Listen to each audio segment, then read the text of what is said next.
setiap orang logikanya bisa dirubah-rubah, nanti pohon-pohon dirubah jadi padi semua yang longsor. Coba tunjukkan wilayah mana yang tidak berakibat longsor, penanaman kentang, penanam cabai, penanaman kol. Di daerah Bandung Selatan sudah hancur, Garut Selatan sudah hancur, Bandung Utara sudah hancur. Kita mau nunggu kehancuran di mana lagi? Kehancurannya melebarkan ke Kalimantan, melebarkan ke Sumatera. Saya kira ke depan kita juga harus tambah tanam kelapa sawit. Gak usah takut membahayakan deforestation, ya kan? Namanya kelapa sawit ya pohon, ya kan? Jadi, kelapa sawit itu pohon, ada daunnya kan? Halo warga pecinta KDM. Menurut kalian berdasarkan video barusan, siapa yang lebih pro lingkungan? Siapa yang lebih cinta dengan lingkungan? Siapa yang paling menjaga alam? Apakah Kang Deddy Mulyadi atau Pak Prabowo? Kalau misalnya ada yang mengatakan Pak Prabowo itu lebih peduli lingkungan, karena apa? Karena Pak Prabowo itu lebih cinta dengan kelapa sawit misalnya. Karena Pak Prabowo itu punya lahan ratusan hektar kelapa sawit. Buktinya Pak Prabowo punya lahan sawit. Lahan sawit itu kan bisa menahan air ya, menahan banjir dan sebagainya ya. Menurut kalian gimana? Apakah ini benar atau tidak? Kemudian bagaimana dengan Pak Kang Deddy Mulyadi? Apakah Pak Kang Deddy Mulyadi itu punya lahan sawit? Setahu saya nggak punya lahan sawit ya, Kang Deddy Mulyadi. Kemudian dari mana sejarahnya atau kronologinya Kang Deddy Mulyadi itu sangat cinta dengan lingkungan? Kalau saya perhatikan Kang Deddy Mulyadi itu sangat sayang dengan lingkungan. Bahkan Kang Deddy Mulyadi itu sampai menangis di Bogor kemarin ketika gunung dirusak. Nah, yang jadi pertanyaan, kenapa Kang Deddy Mulyadi ini sangat cinta dengan lingkungan? Mana yang lebih pro lingkungan? Apakah Kang Deddy Mulyadi atau Pak Prabowo? Kalau boleh jujur ya guys ya, sebenarnya yang lebih peduli dengan lingkungan itu adalah Pak KDM atau Kang Deddy Mulyadi. Kenapa bisa seperti itu? Apa alasannya? Dari mana asal muasalnya? Kenapa Kang Deddy Mulyadi itu sangat cinta dengan lingkungan? Tapi disclaimer on ya, bagi pendukung Pak Prabowo, bukan berarti saya mengatakan bahwa Pak Prabowo itu tidak peduli dengan lingkungan ya. Saya tidak mengatakan seperti itu ya, disclaimer on ya.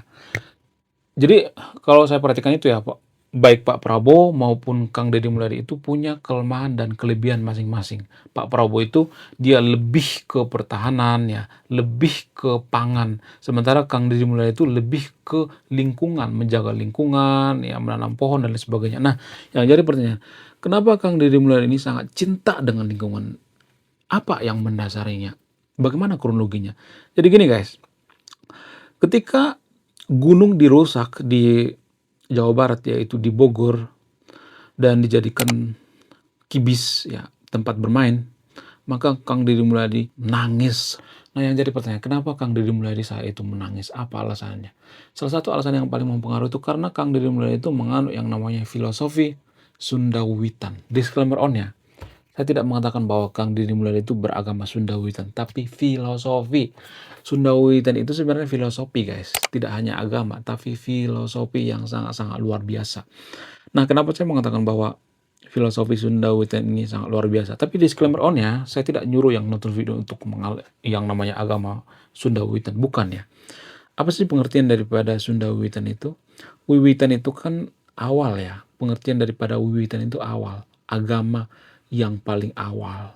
Nah, ketika agama Sundawiwitan ini sudah ada ya sejak ribuan tahun yang lalu, maka mereka lebih fokus terhadap alam gitu. Kenapa Sundawiwitan ini fokus terhadap alam? Apa alasannya? Karena mereka menganggap bahwa kitab suci mereka itu adalah alam semesta.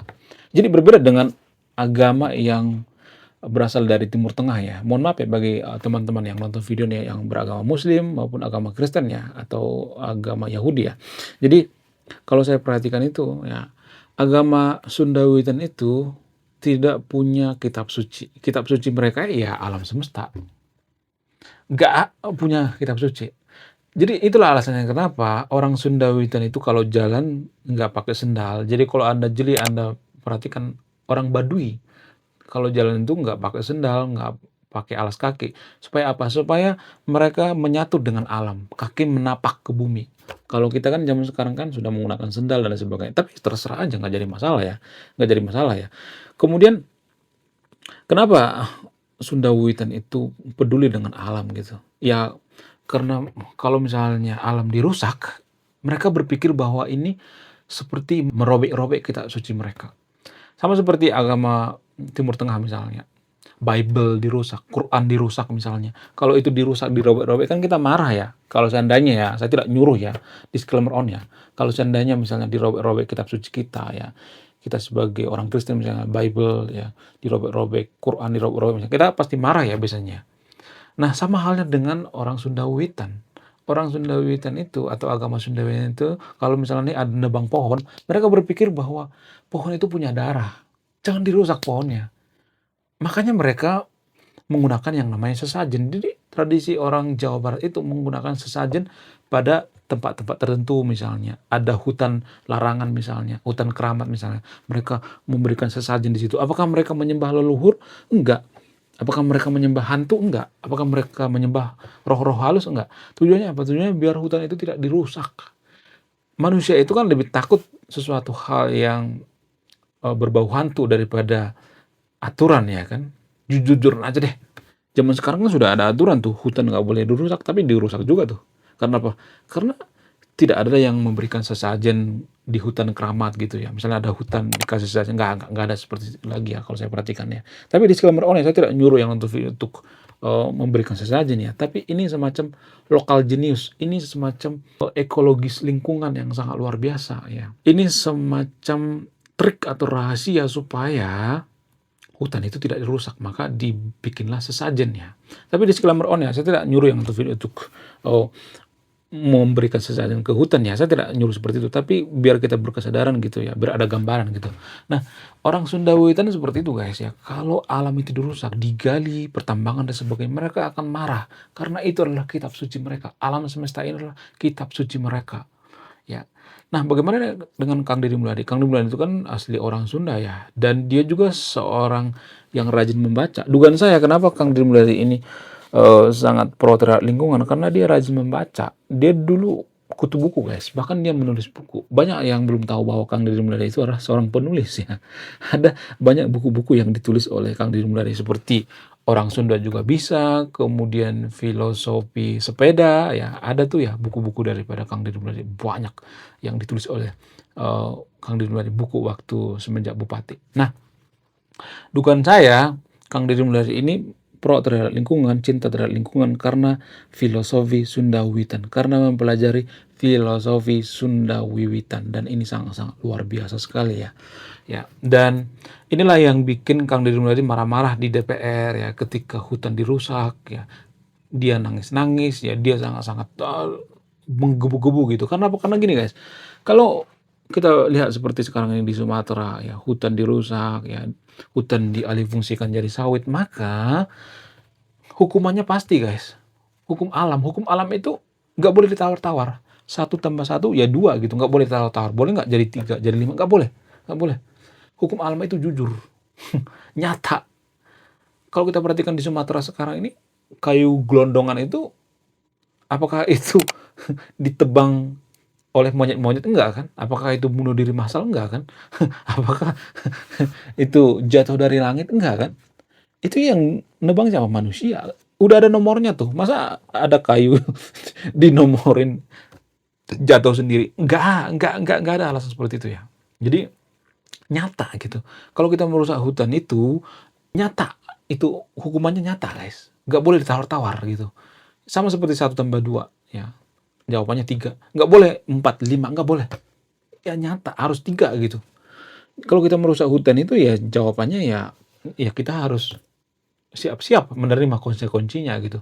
Nah, permasalahannya yang merusak hutan di Nusantara itu ya oligarki kalau saya perhatikan ya. Dan oligarki ini bekerja sama dengan pemerintah Konoha kalau saya perhatikan.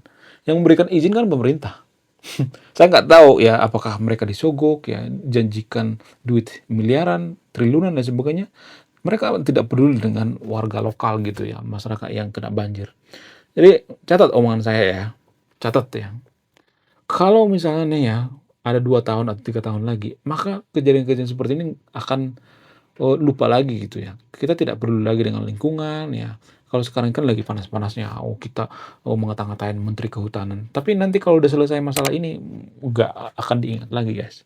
Catat ya, omongan saya, catat. potong kuping saya kalau kita ingat. Warga Konoha itu suka lupaan guys ya, orang Indonesia itu suka pelupa gitu ya. Kemudian bagaimana dengan Pak Prabowo? Apakah Pak Prabowo itu cinta dengan lingkungan? Enggak, saya perhatikan enggak. Ya, saya harus mengatakan dengan jujur. Mohon maaf ya bagi pendukung Pak Prabowo. Bukan berarti saya mengatakan Pak Prabowo itu jelek ya. Pak Prabowo itu lebih fokus pada ketahanan pangan, ya, pertahanan. Kemudian tentara atau aparat diarahkan untuk apa? Untuk bertani gitu ya. Untuk menanam ubi, singkong dan sebagainya. Ada tuh ya anjuran seperti itu. Untuk apa? Untuk pertahanan. Jadi Pak Prabowo itu lebih ke pertahanan. Apakah Pak Prabowo itu peduli dengan lingkungan? Enggak. Buktinya kalau saya perhatikan itu Pak Prabowo itu, mohon maaf ya bagi pendukung Pak Prabowo. Pak Prabowo itu nggak bisa membedakan mana pohon, mana sawit gitu. Ya saya tidak menyangkal bahwa sawit itu pohon, tapi akarnya beda. Pohon-pohon yang di hutan itu berbeda dengan sawit-sawit guys yang ditanam oleh Pak Prabowo, berbeda banget ya. Makanya Pak Prabowo mengatakan atau mengeluarkan statement, ya sawit itu adalah pohon karena ada daunnya. Nah ini kan logical fallacy yang sangat parah sekali ya, cacat logika. Kalau misalnya nih ada yang mengatakan bahwa semua yang punya daun itu pohon, bagaimana dengan daun toge, ya, daun kol misalnya, daun kemangi ya, daun singkong dan sebagainya, apakah itu pohon? Enggak kan? Jadi, ini sangat-sangat logical fallacy ya, cacat logika kalau saya perhatikan ya. Sangat cacat logika. Bahkan sekelas presiden sekalipun nggak bisa membedakan ya apakah sawit itu bisa menahan banjir atau tidak. Sawit itu nggak bisa menahan banjir karena apa? Karena akarnya serabut, bukan akar tunggang. Harusnya akar tunggangnya itu yang bisa menahan batu yang ada di tanah, menahan ya luapan air gitu, bisa menahan air di dalam tanah dan pori-pori terbuka. Sementara sawit nggak bisa guys. Ya sedikit bisa, tapi lebih ampuh ya hutan-hutan menahan air guys. Ya, hutan-hutan itu lebih kuat menahan yang namanya longsor ya, menahan yang namanya batu ya dan lain sebagainya ya. Jadi menurut saya pribadi ya mohon maaf ya sebesar-besaran bagi pendukung Pak Prabowo. Pak Prabowo ini ya tidak terlalu peduli dengan lingkungan ya. Dia lebih peduli dengan pohon sawitnya gitu. Ya, lebih peduli dengan lahannya gitu ya. Nah yang jadi pertanyaan, dari mana Pak Prabowo ini mendapatkan lahan ratusan hektar gitu? Ada di Kalimantan Timur maupun di Aceh. Jadi ceritanya bermula ketika Indonesia mengalami yang namanya krisis moneter. Nah terjadi itu krisis moneter. Yang menguasai lahan saya itu banyak pihak asing ya kalau saya perhatikan ya, zaman dulu ya. Nah ketika perusahaan asing mau keluar dari Indonesia saat itu ya. Karena apa? Karena Indonesia itu lagi goncang-ganjing, kacau balau. Lalu dilelang tuh ya lahan-lahan yang dikuasai oleh asing. Dan Pak Prabowo ya, Pak Prabowo saat itu beruntung ya, dia membeli lahan itu. Nah, sebenarnya lahan itu bukan hak milik, tapi hak guna, HGU ya, hak guna pakai ya, bukan hak milik guys ya. Nah, hak guna ini dipergunakan oleh Pak Prabowo untuk apa? Untuk perkebunan sawit ya. Ada ratusan hektar tuh ya di Aceh ya. Jadi makanya banyak tuh netizen yang mengatakan bahwa Pak Prabowo pergi ke Aceh itu untuk mengecek yang namanya lahan sawit gitu ya, persawitan daripada Pak Prabowo ya. Tapi gini guys, mohon maaf bagi pendukung Pak Prabowo ya. Pak Prabowo dengan Pak KDM itu kan satu partai ya. Menurut kalian gimana? Apakah Pak Prabowo itu akan menggandeng Pak KDM nanti jadi wapres? Mana yang lebih cocok wapres selanjutnya tahun 2029? Apakah Pak KDM atau Mas Gibran? Dugaan saya ya, mudah-mudahan ya, dugaan saya ini meleset ya. Dugaan saya sebelum pemilihan presiden tahun 2009 ya, kalau saya perhatikan tuh ya, nanti yang akan mengimbangi elektabilitas daripada Pak Prabowo itu adalah Pak KDM. Karena saya melihat Pak KDM ini unik ya. Dia tuh berani melawan arus. Ketika Pak KDM pergi ke Sumatera, dia kan melawan arus tuh ya. Nggak perlu izin sama partai gitu. Nggak peduli dengan partai ya. Terabas saja terus ya sampai ke Sumatera dengan misi kemanusiaan. Menurut saya pribadi KDM ini lain daripada yang lain ya. Maksudnya bukan jelek ya, tapi sangat luar biasa, sangat cinta dengan lingkungan. Baru kali ini saya melihat ada calon presiden atau calon pemimpin masa depan yang pro terhadap lingkungan, yang cinta terhadap lingkungan, dan menurut saya ini sangat-sangat luar biasa sekali ya. Dan masyarakat akan cinta dengan Kang Deddy Mulyadi ya. Saya juga mendukung Kang Deddy Mulyadi. Bukan berarti saya fanatik terhadap Kang Deddy Mulyadi ya. Kalau Kang Deddy Mulyadi melakukan kesalahan, saya juga sering kritik kok ya. Dan saya menulis buku yang bertemakan Kang Deddy Mulyadi. Mudah-mudahan nanti tahun depan rilis ya bukunya. Nanti saya akan ngasih giveaway ya bagi yang nonton video ini ya. Bagi yang pengen baca buku Kang Deddy Mulyadi, saya akan memberikan giveaway guys. Oke, sekian video ini ya. Terima kasih sudah menyimak. Saya warga pecinta KDM, jalan-jalan ke Lembur Pakuan. Siangnya jangan lupa beli gorengan.